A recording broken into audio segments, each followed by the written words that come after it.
In the final moments of the crucifixion, as the sky grew dark and the air became heavy, a single word echoed across the hill of Golgotha. As life hung by a thread, Jesus did not cry out in pain or defeat, but instead, he made a declaration that would change history forever.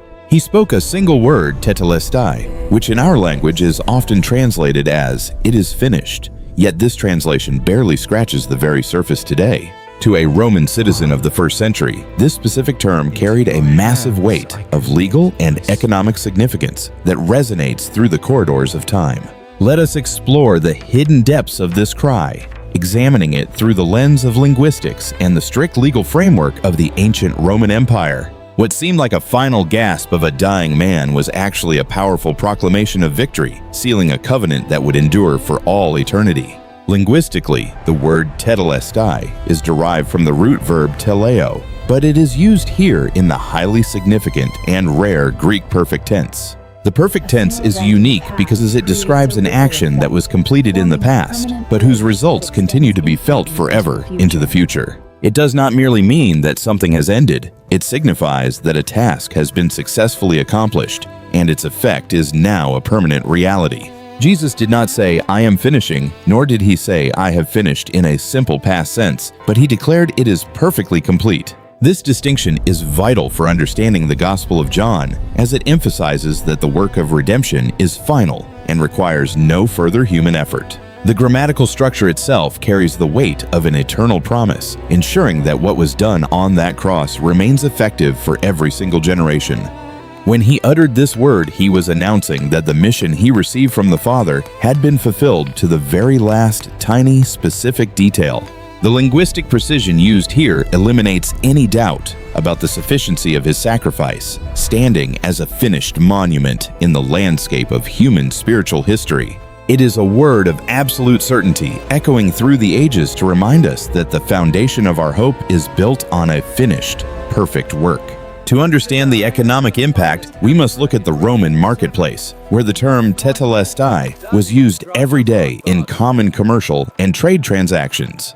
In the world of Roman accounting, when a debt was fully settled, the merchant would write this word across the document to prove the transaction's end. It literally meant paid in full, serving as a legal receipt that the debtor no longer owed anything to the creditor or the imperial tax authorities. Imagine the relief of a man who had been crushed by debt, finally seeing that stamp of tetelestai on his record, setting him free from worry. On the cross, Jesus was using the very language of the counting house, declaring that the spiritual debt of humanity had been cleared from the books.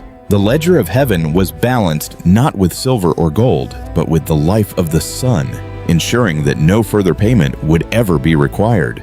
This commercial metaphor resonated deeply with the common people who lived under the constant, heavy pressure of Roman taxes and the fear of debtors' prison.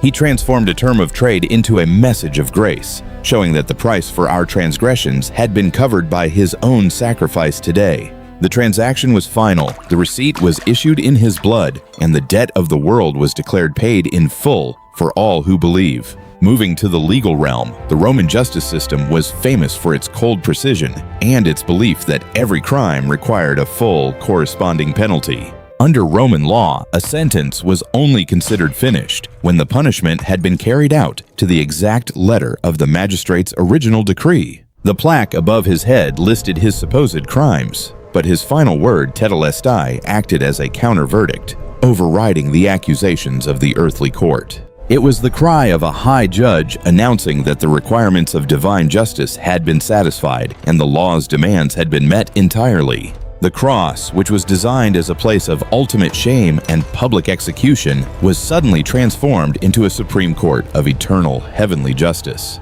Tetelestai signaled the release of the prisoner, the end of the sentence, and the total satisfaction of the law that had once held us captive. This was not the desperate moan of a victim, but the authoritative voice of a victor who had fulfilled his civil duty to the highest law. By fulfilling the law's penalty, he provided a legal basis for our justification, ensuring that no one can bring a charge against those he redeemed. The legal transaction was so complete that the court of heaven could now declare the guilty to be innocent based on the merit of the mediator.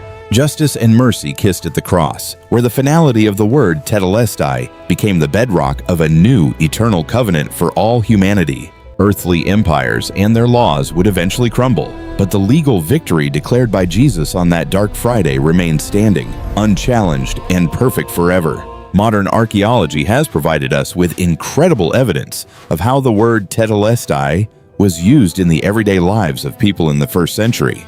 Famous scholars like Moulton and Milligan discovered the word on countless fragments of ancient trash heaps, revealing its common and very practical usage. They found it in military records used by soldiers who had finished their years of service and were now free to return home as honored citizens. It was also found in prison documents written on the notices of those who had served their full sentence and were being released from their chains. Even an artist would use this word when the final stroke was added to a masterpiece, signaling that the vision was now a complete reality.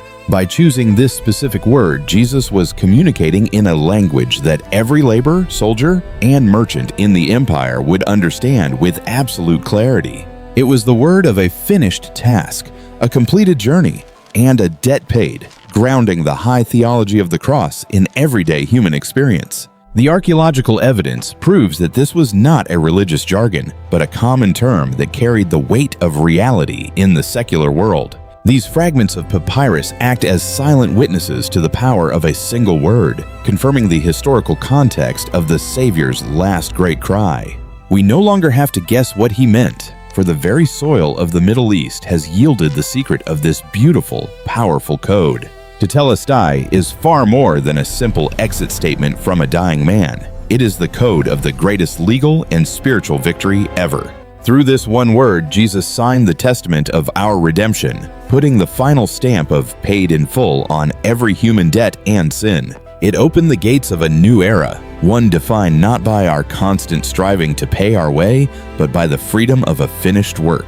The echo of this cry still vibrates through time, offering hope to the broken and assurance to the weary that their debt is gone forever. A short declaration, uttered in a moment of extreme agony, became the foundation of an eternal kingdom where grace and justice reign in perfect harmony. We can rest in the certainty that nothing more needs to be added, for the Master of the universe has already done it all for us. Take heart in these final words, for they are the guarantee of your freedom and the seal of your eternal peace with the Holy Creator. Everything that was required has been done. The debt is settled. The work is complete. Pause. It is finished. Tetelestai, moi su da huan tet.